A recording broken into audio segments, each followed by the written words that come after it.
हरे कृष्ण प्रभु जी, दंडवत प्रणाम। హరే కృష్ణ మాతాజీ ప్రణామాలందరికీ.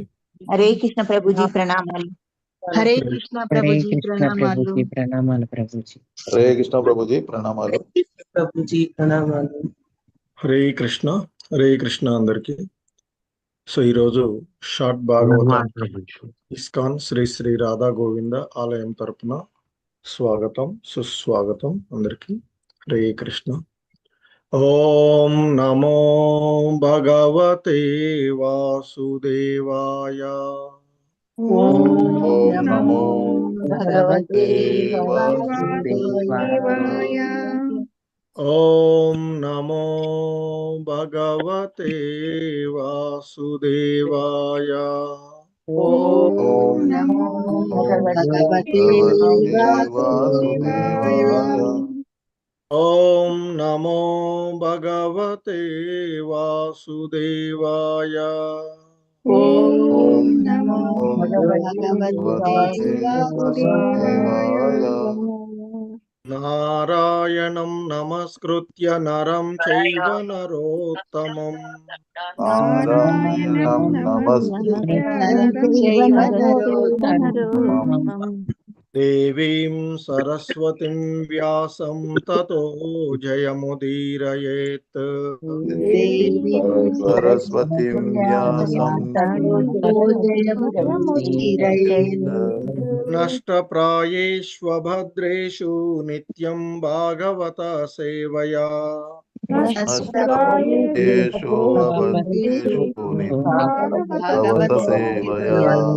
భగవతి ఉత్తమ శ్లోకే భక్తిర్భవతి నైష్టికీ.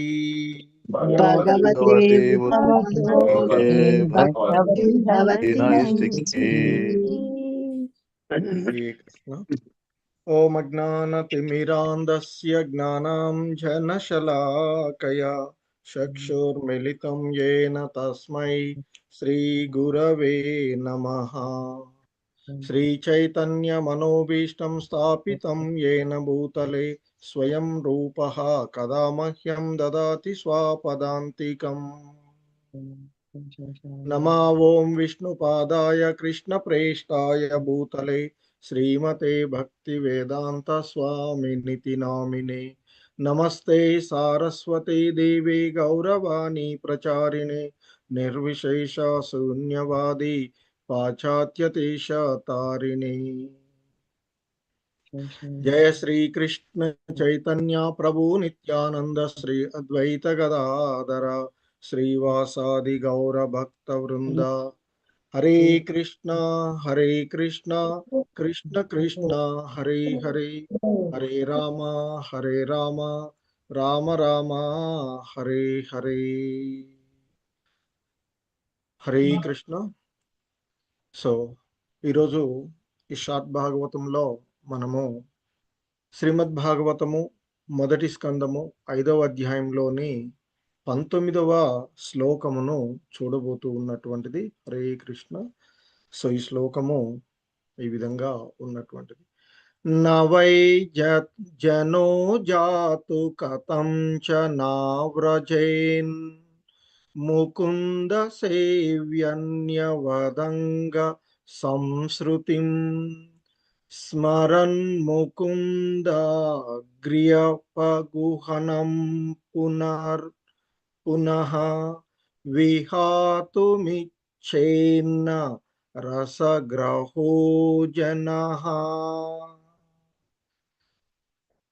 సో ఇక్కడ ఈ శ్లోకంలో చెప్తూ ఉన్నారు, నా వై జనో, మనుజుడు ఖచ్చితంగా ఎన్నడును, జాతు కథంచ నా వ్రజేన్, ఏదైనా ఒక కారణం చేత ఏదైనా అంటే జరిగినట్లయితే అవ్రజేత్, చిక్కబడడు. ఎవరు? ముకుంద సేవి, అంటే శ్రీకృష్ణ భగవానుని వారి యొక్క సేవకుడు. సో భావం ఈ విధంగా చెప్తున్నారు. ఈ శ్లోకము మనకి దేవర్షి నారదుల వారు వ్యాసదేవుల వారితో చెప్తూ ఉన్నటువంటిది. ఓ వ్యాసదేవా, శ్రీకృష్ణ భగవానుని భక్తుడైన వాడు కొన్ని మార్లు ఏదో ఒక కారణం చేత పతనము చెందినను కామ్య కర్మ రతుల వలె భవబంధనమున నిక్కంగా చిక్కబడడు. ఎందుకంటే ముకుంద పాదాశ్రయ రసాస్వాదనమును ఒక్క మారు కావించిన వాడు అట్టి దివ్య అనుభవమును పదే పదే స్మరించుట కన్నను అన్యముగా గావింపడు అంటూ దేవర్షి నారదులు వారు చెప్తూ ఉన్నటువంటి ఈ శ్లోకాన్ని మనం చూస్తూ ఉన్నటువంటిది. సో ఎందుకంటే వ్యాసుడు మరి అన్నీ చేసిన తర్వాత ఇంకా మనసు తృప్తిగా లేనటువంటి సమయంలో ఆయన ఆధ్యాత్మిక ఆచార్యుడు వచ్చి ఆయనకు బోధిస్తూ ఉన్నటువంటి సంఘటనలు మనం చూస్తూ ఉన్నటువంటిది. సో ఈ క్రమంలోనే ఆయన చెప్తూ ఉన్నారు, దేవర్షి నారదులు వారు చెప్తున్నారు, మరి దేవదేవుడైనటువంటి శ్రీకృష్ణ భగవానుడు ఒక్కొక్కసారి పతనం చెందినట్లుగా గోచరించవచ్చును, కానీ అతడు ఎట్టి పరిస్థితులలోనూ భవబంధనమున చిక్కబడడు. ఎందుకంటే ఒకసారి ఆ ముకుందుని యొక్క పాదాశ్రమం యొక్క రసాస్వాదనమును, ఆ దేవదేవుడైనటువంటి శ్రీకృష్ణ భగవానులు ముకుందుడైనటువంటి శ్రీకృష్ణ భగవానుని ముక్తి ప్రసాద ధాత అయినటువంటి ఆ శ్రీకృష్ణ భగవాను వారి యొక్క పాదపద్మాలను ఆశ్రయించి ఆ పాదపద్మ రసాస్వాదనమును ఆస్వాదించడానికి అలవాటు పడ్డటువంటి వాడు ఆ దివ్యానుభవంని మరలా మరలా స్మరించుకుంటాం కంటే ఇంకేది కూడా అన్యంగా భావించబడడు అని చెప్తూ ఉన్నటువంటిది. సో దీనికి శ్రీల ప్రభుపాదుల వారు చాలా చక్కగా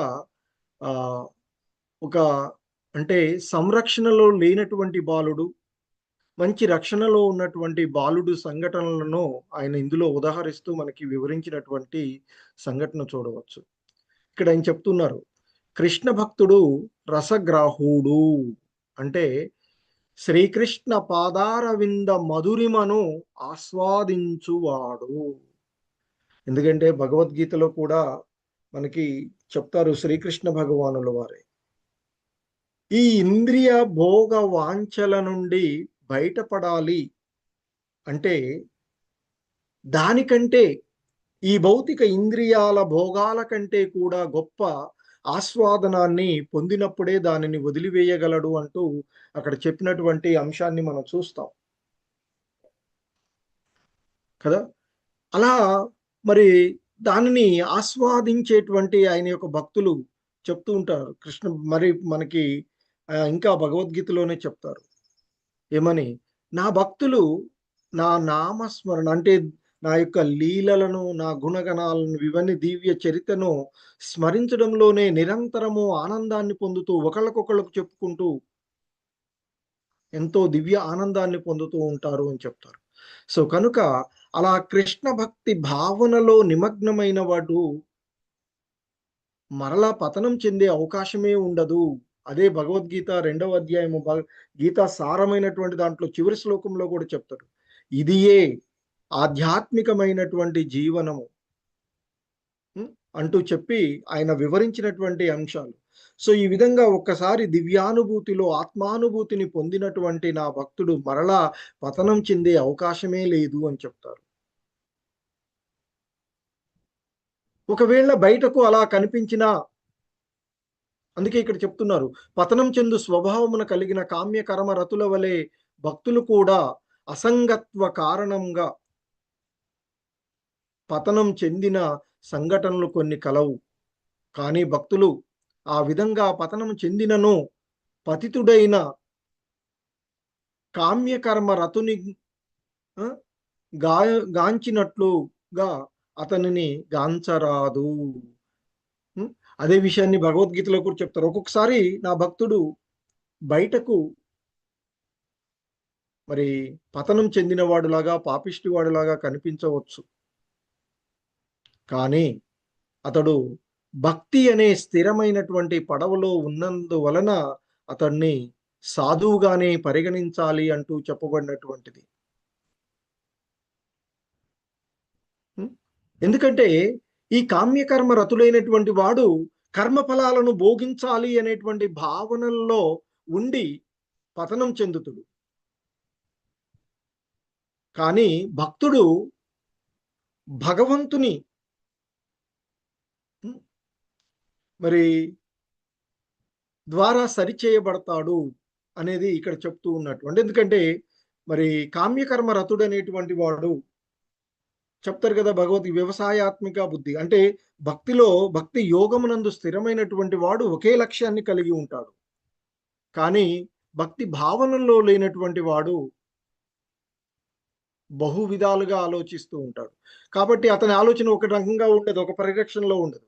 కానీ భక్తుడు శ్రీకృష్ణుడు యొక్క రక్షణలో ఉన్నటువంటి వాళ్ళ ఒకసారి భగవంతునికి శరణాగతులైనటువంటి వాళ్ళని, నా భక్తుడి యొక్క రక్షణ, నా ఏం కావాలి, ఏమి ఇవ్వాలో నేనే చూసుకుంటాను అని చెప్పినటువంటి ఆ భగవంతుడే నిరంతరము వారికి ఏది కావాలన్నో దాన్ని చూస్తూ ఉంటారు. కాబట్టి ఒకవేళ భక్తుడు ఏదైనా పతనం చెందినా మందలిస్తారు. ఎందుకంటే ఉదాహరణకి తల్లిదండ్రుల సంరక్షణలో ఉన్నటువంటి ఒక బాలుడు ఏదైనా చిన్న చిన్న తప్పులు చేస్తూ ఉన్నాడు అనుకోండి,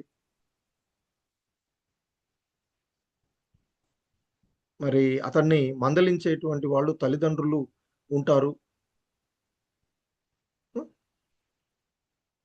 అలాగే ఎవరు లేరనుకోండి, ఒక అనాథుడైనటువంటి వాడు తప్పులు చేస్తున్నాడు, వాడిని సరిదిద్దేటువంటి వాడు ఎవరు ఉండడు. చివరికి భౌతికంగా ఇక వాడు అతి దుర్మార్గుడైన తర్వాత పట్టుకునేటువంటి ఉంటుంది. సో అంతే తప్ప భక్తుడు పతనం చెందినట్లుగా కనిపించవచ్చు. మనకి ధ్రువ మహారాజ్ చరిత్రలో కూడా కొంచెం కనిపిస్తుంది. ఏంది ఈయన అంత భక్తుడై ఉండి యక్షుల పైన యుద్ధం చేసి ఏదో చేస్తున్నాడు. బట్ అతడు ఆ భగవంతుని అనుగ్రహం ద్వారా సరిదిద్దబడినటువంటి వాడు. సో కాబట్టి భక్తుడు అనేటువంటి వాడు ఎప్పుడూ కూడా పతనం చెందేటువంటి అవకాశమే లేదు. అలా కనిపించవచ్చు తప్ప అది చేసేటువంటి అవకాశమే లేదు అనేటువంటిది ఇక్కడ మనకి చెప్తూ ఉన్నటువంటిది. సో అందుకే ఈయన శ్రీల ప్రభుపాదుల వారు మనకి ఒక అనాథ బాలుడు, రాజకుమారుడుకి కలిగేటువంటి దుఃఖాలు ఒకే స్థాయిలో ఉండవు అనేటువంటి చెప్తున్నారు. అలాగే భక్తుడైనటువంటి వాడు కొన్నిసార్లు దుస్సాంగత్య కారణంగా కామ్యకర్మ రతులను అనుకరించుచుండును. ఒక్కొక్కసారి ఆ దుస్సాంగత్వం వలన అలా కలిగేటువంటి అవకాశం ఉంటుంది. కామ్యకర్మ రతులు భౌతిక ప్రకృతిపై ఆధిపత్యము చలాయింపగోరినట్లు ప్రారంభ దశలోనున్న భక్తుడు కొన్ని మార్లు తాను చేసేటువంటి భక్తియుత సేవకు ప్రతిఫలంగా ఏదో ఒక భౌతికమైన దాన్ని సంపాదింప తలుచును. అది కనిష్టాధికారిగా ఉన్నటువంటి ప్రారంభ దశలో ఉన్న వాళ్ళకి అనిపిస్తూ ఉంటుంది. మనం భక్తుడిని భగవంతుడిని ఆశ్రయించాం కదా, మరి ఆయన నాకు కొంత చేయాలి కదా అనేటువంటి ఒక కొంత భావన ఉండి ఉండవచ్చు.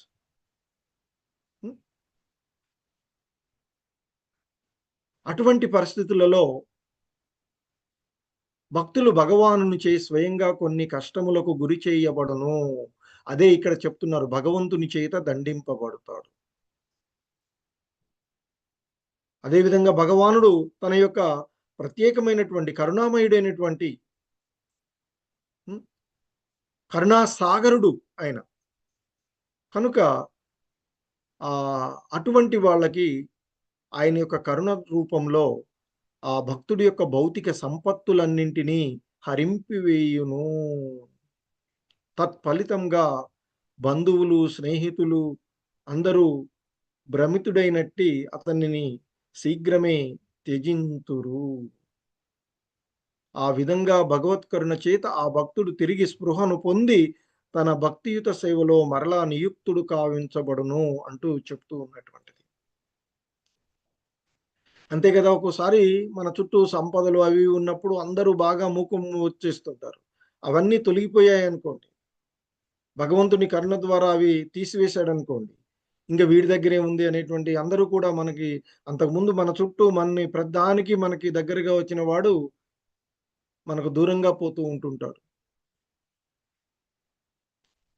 అప్పుడు మనకి స్పృహ వస్తుంది. ఓహో, ఈ భౌతికమైనటువంటి విషయాలు అప్పుడే ఈ బంధువులు, ఈ స్నేహితులు వీళ్ళంతా కూడా. సో ఎప్పుడూ నన్ను రక్షించుకుని ఉండేవాడు ఆ భగవంతుడే అనేటువంటి ధ్యాసకి తిరిగి మళ్ళీ అతడు స్పృహను తిరిగి పొందేటువంటి అవకాశం. సో అటువంటి వాళ్ళు మరు జన్మలో ఇంత భగవద్గీత 6వ అధ్యాయంలో చెప్పినట్లుగా అటువంటి యోగ భ్రష్టులైనటువంటి యోగ్యులైనటువంటి వాళ్ళు మరలా ఆధ్యాత్మిక జీవనాన్ని కొనసాగించుకోవడానికి అవకాశం ఉన్నటువంటి బ్రాహ్మణుల ఇంట గాని, ధనవంతుల ఇంట గాని జన్మ పొందుటకు అవకాశము కలిగించబడుతుంది.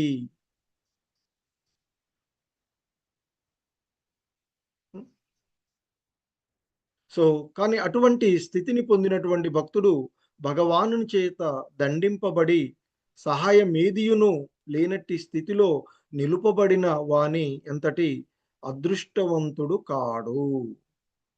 సో ఇక్కడ చెప్తూ ఉన్నారు మరలా. సో ఎప్పుడైతే భగవంతుడు మనకి ఈ భౌతికమైనటువంటి విషయాలు, బంధన కారణమైనటువంటి ఈ భవబంధనాలలో చిక్కుకునేటువంటి విషయాల నుండి మనల్ని బయటపడేస్తాడో అప్పుడు ఆ భగవంతుడిని ఆశ్రయించి అప్పుడే మనము మన యొక్క నిజస్థితిని తెలుసుకొని ఆ భగవంతుని శరణారవిందాలను చరణ మాధుర్యాన్ని గ్రహించగలిగినట్లయితే ఆ జన్మలోనే ఈ జనన మరణాలకు అతీతంగా భగవద్ధామాన్ని చేరుకోవచ్చు. కానీ అలా కాకుండా ఇంకా కొంత పరిపూర్ణతను సాధించలేదనుకోండి, సో ఇంతకుముందు చెప్పినట్లుగా మళ్ళా అవకాశం ఉండేటువంటి. సో అందుకే ఇక్కడ చెప్తున్నారు, భగవానుని సంకల్పం చేత నిస్సహాయతకు గురి చేయబడిన భక్తుడు ఉన్నత వంశమునందు జన్మను పొందగలిగిన వాని కన్నను అత్యంత అదృష్టవంతుడు. ఆ విధంగా ఉన్నత జన్మలను పొందిన వారు తమ అల్ప అదృష్ట కారణమున శ్రీకృష్ణ భగవానుని చరణ కమలమును మరిచెడి అవకాశము కలదు. సో ఎందుకంటే అక్కడ ఉన్నటువంటి ఆ అవకాశాలు, ఆ ఐశ్వర్యము అవన్నీ చూసి ఒక్కొక్కసారి అవకాశం ఇచ్చాడు భగవంతుడు. అక్కడికి పోయిన తర్వాత కష్టాలు లేకుండా భగవంతుని సేవ చేసుకోవడానికి అవకాశం ఇవ్వబడింది. కానీ దాన్ని ఏం చేస్తాం, మళ్ళీ దుర్వినియోగపరచుకునేటువంటి అవకాశం ఉంటుంది. కానీ నిస్సహాయతకు గురైన వాడికి ఇక ఏమీ ఉండదు. ఎందుకంటే ఎవడో దగ్గరకు రాడు, మనం ఏదో వివిధ రకాల భోగాలు చేద్దామంటే ఏమీ ఉండదు. కనుక అటువంటి వాడే నిజమైనటువంటి భాగ్యవంతుడు. దానికి మనం చూడవచ్చు, భక్తి భావంలో నిమగ్నమైన సుధాముడు, కానీ చివరికి ఆయనకి ఎంత ఇచ్చాడు భగవంతుడు. సో కాబట్టి తన నిస్సహాయ స్థితిని తలుచుచూ మరింత ఆ దేవదేవునిపైనే ఆధారపడి అతని చరణ కమలములను శీఘ్రమేగా చేరుకోగలడు. అంతేకాని నాకు లేదు, పక్కోడికి ఉంది, వాడు 2 కార్లు కొనుక్కున్నాడు, లేదా మేడల మిద్దెలతో తిరుగుతున్నాడు, ఏదో బాగా ఐస్ చేస్తున్నాడు అనే భావన అవసరం లేదు. సుధాముడు లాగా ఎన్నో ఉదాహరణలు ఉన్నాయి మనకి భక్తి భావంలో ఉన్నటువంటి. ఒక మనకి భక్తి రసామృతంలో చదువుతాము, బ్రాహ్మణుడు తనకేమీ లేకపోయినా ఆ భగవంతుణ్ణి మానసికమైనటువంటి భక్తి భావన ద్వారా చేసి చివరికి సాక్షాత్తు ఆ భగవంతుడే తన దూతలను ఆయనే పిలిచి పంపిస్తాడు. లక్ష్మీదేవి నవ్వుకుంటూ ఉంటే ఏం జరుగుతుంది, ఎందుకు మీరు మీలో నవ్వుకుంటున్నారు అని అంటే పంపించి చెప్పినటువంటి. సో కాబట్టి ఈ భౌతిక ప్రపంచంలో పేదవాళ్ళలాగా, అంటే ఏమీ లేని నిస్సహాయులాగా ఉన్నటువంటి వాడు ఆధ్యాత్మికంగా ఉన్నట్లయితే అంతకంటే అదృష్టవంతుడు, అంతకంటే ఐశ్వర్యవంతుడు మరొకడు ఉండడు. ఎందుకంటే భగవంతుని ధ్యాసలో నిమగ్నమైన వాడికంటే ఐశ్వర్యవంతుడు ఈ భౌతిక ఐశ్వర్యాలన్నీ కూడా ఏది కూడా మనతో వచ్చేటువంటిది కానటువంటి. అందుకే చెప్తున్నారు, శుద్ధ భక్తియుత సేవ అనున్నది ఆధ్యాత్మికంగా రసాస్వాదనీయమైనందున భక్తుడైనటువంటి వాడు అప్రయత్నంగా విషయ భోగము నుండి విరక్తుడగును. సో అలా విషయ భోగ అనుభవము నుండి విరక్తుడైనటువంటి పరిస్థితే భక్తియుత సేవ యందలి పూర్ణత్వము. అలా జరిగినప్పుడే భక్తియుత సేవ, ఆ భక్తుడి యొక్క భక్తియుత సేవ భగవంతుని పైన ఉన్నటువంటి ఆయనకు చేస్తూ ఉన్నటువంటి సేవలో అతడు పూర్ణత్వము పొందినట్లుగా మనకు ఒక గుర్తు అని చెప్తున్నారు. వైరాగ్యము ఉన్నప్పుడే. శ్రీకృష్ణ భగవానుని శుద్ధ భక్తుడైన వాడు ఆ దేవదేవుని చరణ కమలములను నిరంతరము స్మరించుచుండును. ముల్లోకముల సంపద లభించినను అతడు ఆ భగవానుని క్షణమాత్రమును మరవజాలకుండును అంటూ ఒక విశుద్ధ భక్తుడి యొక్క లక్షణాలను మనకి ఈ శ్లోకంలో శ్రీల ప్రభుపాదుల వారు, అలాగే వ్యాస వారికి నారద మహర్షి వివరించినటువంటి అంశాలను మనము ఇక్కడ చూసినటువంటిది ముఖ్యంగా. సో ఎందుకంటే ముఖ్యంగా ఈ శ్లోకంలో చెప్పబడుతూ ఉన్నటువంటిది, ఒకసారి భక్తుడు ఆ ముకుందుని సేవలో ఆనందరసాన్ని ఆస్వాదిస్తే అతడు మళ్ళీ భౌతిక సంసార సుఖాల వైపుకు ఆకర్షితుడు అయ్యే అవకాశమే లేదు అనేటువంటిది చెప్తున్నారు. ఎందుకంటే భక్తి ద్వారా లభించే ఆనందము పరమానందము, నిత్యానందము, నిజమైన ఆనందము. మరి నిజమైన రుచిని పొందినటువంటి వ్యక్తి ఆ మిథ్యా రుచులకు తిరిగి వెళ్ళే అవకాశమే లేదు. ఆ తక్కువ స్థాయిలో ఉండేటువంటి రుచుల కోసం తిరిగి వెళ్ళే అవకాశమే లేదు అని చెప్పబడుతుంది. అందుకే శ్రీల ప్రభుపాదుల వారు మనకి వివరించినట్లుగా భక్తి యోగంలో కొంత పురోభివృద్ధి చెందినవాడు తాత్కాలికంగా పడిపోయిన భక్తి ద్వారా పొందిన ఆధ్యాత్మిక రుచిని మరిచిపోలేడు. ఆ రుచి అతన్ని మళ్ళీ భగవంతుని సేవ వైపుకు మళ్ళిస్తుంది.